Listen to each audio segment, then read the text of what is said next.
Happy day 1197 of What's She Up To Now. Sharon Horne-Ellstrom here, documenting my journey as I transition from the brick and mortar world, corporate world of business, to the online world of business. Spent 47 plus years in the offline world of business, running different types of businesses in at least a couple of dozen different industries, as well as over a quarter century in corporate America. And then I decided in 2017 that after selling my businesses, getting divorced and everything, that I was going to do something absolutely different. I'd always been curious about the online world, about the internet, so I decided it was my opportunity to check it out. I was old enough to retire, but I still had enough energy that I didn't really want to just be done with creating value in the world and hanging out and participating in my life. I thought I wanted to travel, but then I had some vision challenges and decided, nope, I am going to stick around my area, where I'm absolutely not right now. I'm traveling for the first time since 2019. I'm out and about traveling down in the south of the United States. We've been through Texas, Louisiana, Mississippi, Alabama, and now we're in Florida, heading up in about a week from Florida. We're going to hang out in Florida for this week, and then next week heading back up north. And so we'll travel through a bunch of states and stop in Indiana and visit my aunt, who I never get to see, so we're excited about that. What am I doing as I'm on the road for a fortnight? Fortnight was our idiom, our expression for supersize your business today. And a fortnight is a period of 14 nights. It's Germanic, and it means 14 nights or 14 days, or bi-weekly, or 2 weeks, we'd say here in the USA. So what can you do for a fortnight? Besides play some crazy video game that I know nothing about. I know little to nothing about any video games, but I do know that when I researched Fortnite and the history of it, all I got was millions of responses and search results with respect to the game Fortnite. I guess it's a game you can do anything you want in and create whatever you want, and there's all kinds of craziness, and I know it's super popular, tons of YouTube channels on it, but I also know I know nothing about it. I don't even know where it's set. I think they play against zombies or something. I don't even know that. So a fortnight to me is 2 weeks. And what can you accomplish in 2 weeks? A whole lot. One of the things I did learn about that is there's this thing called the 2-week rule. And it's a great way to test out your long-term goals and objectives.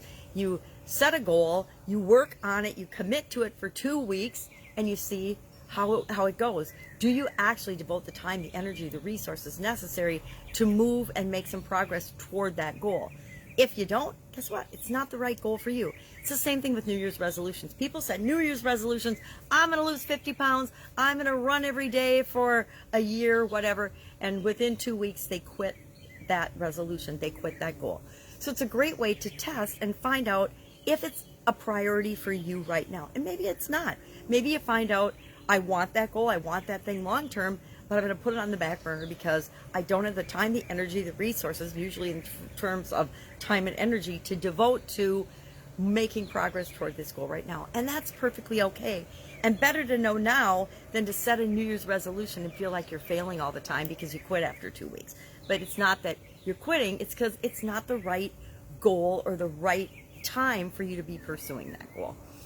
So that was our fortnight discussion.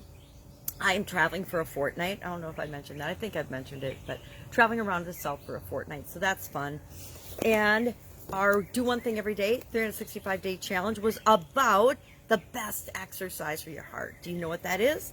It is reaching down and helping someone else up. I thought that was a great saying and a great exercise. It's actually from John Andrew Holmes. No idea who John Andrew Holmes is.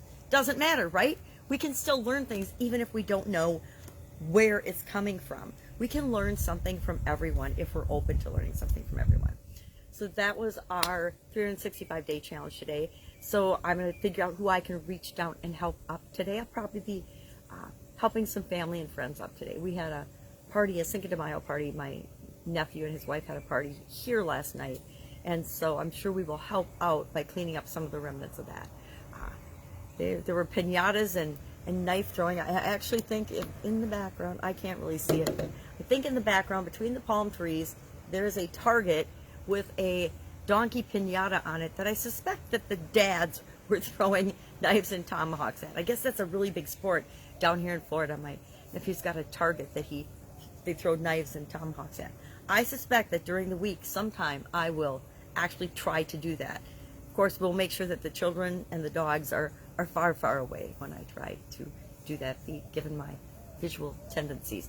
Anyway, that's it. That's what I'm working on right now. I'm having some R&R time, and much needed R&R time, and mostly just not R&R time so much as change of scenery, interaction with human beings physically, since we haven't done that much in the last year with COVID.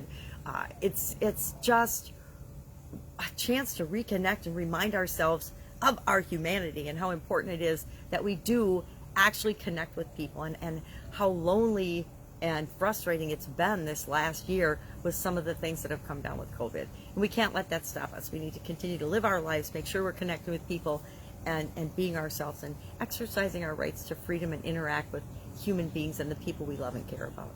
That's it. If I can help you in any way, if you have any questions, I'm actually on vacation. So you can feel free to ask me questions, because guess what? Most people know I'm on vacation and they're not going to ask. But if you do, I might not know the answer, but I guarantee I can help hook you up with the person that does. That's it. Go out, have an amazing day. Make sure that you're being yourself and living the life that you're meant to live here on the planet, despite what's going on around you. Remember that we can always create what we want from within inside ourselves. Have an amazing day. I'll, of course, be with you tomorrow.